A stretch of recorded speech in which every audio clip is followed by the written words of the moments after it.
L'infirmière arrive au travail avec 2 minutes d'avance. Elle ne s'attendait pas à trouver le service complètement vide. Jenny appelle à plusieurs reprises avec perplexité, mais n'obtient aucune réponse. Elle se rend ensuite aux autres étages pour vérifier. Le résultat est identique à son service. Personne. Les téléphones portables et fixes n'ont étrangement aucun signal. Les rues, l'école, le commissariat, le parc. Toute la ville est d'un calme terrifiant. Jenny frappe successivement à plusieurs portes de maison, sans obtenir la moindre réponse. À ce moment, elle comprend dans son cœur qu'il a dû se passer quelque chose avant qu'elle n'arrive au travail. Les gens ont disparu du jour au lendemain. Elle seule, ignorante de tout, a été abandonnée par tous. Jenny ne sait plus que faire. Elle se cache sous sa couverture et pleure. Soudain, elle entend une chanson venant de l'extérieur. Elle prend un bâton et se dirige prudemment vers la maison d'où vient la mélodie. À cet instant, elle aperçoit enfin le seul être vivant, Jacques. Tous deux sont surpris de la présence de l'autre. Après avoir communiqué, ils découvrent qu'ils ont tous deux vécu la même expérience aujourd'hui. Pour élucider ce qui s'est réellement passé, ils décident de se rendre dans une autre ville chercher de l'aide. Cependant, arrivés en périphérie de la ville, quelque chose d'étrange se produit à nouveau. Un vaste nuage de fumée se dresse comme un mur devant eux, barrant la route vers la ville voisine. Tous deux n'en croient pas leurs yeux. Se peut-il que les habitants de la ville aient disparu en une nuit pour échapper à cette fumée noire? Jacques,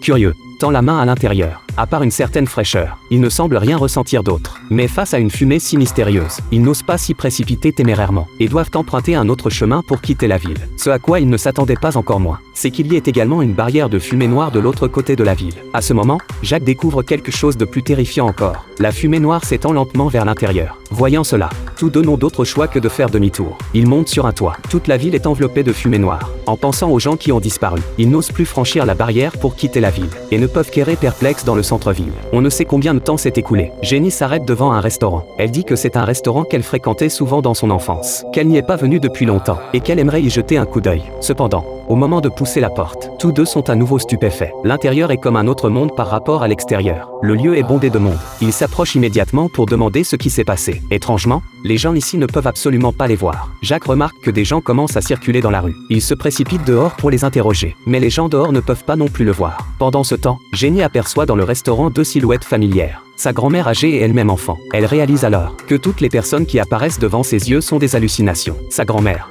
décédée depuis des années, apparaît devant elle. Émue, elle tend la main au moment où elle touche sa grand-mère. Toutes les personnes dans le restaurant disparaissent soudain, et tout redevient comme avant.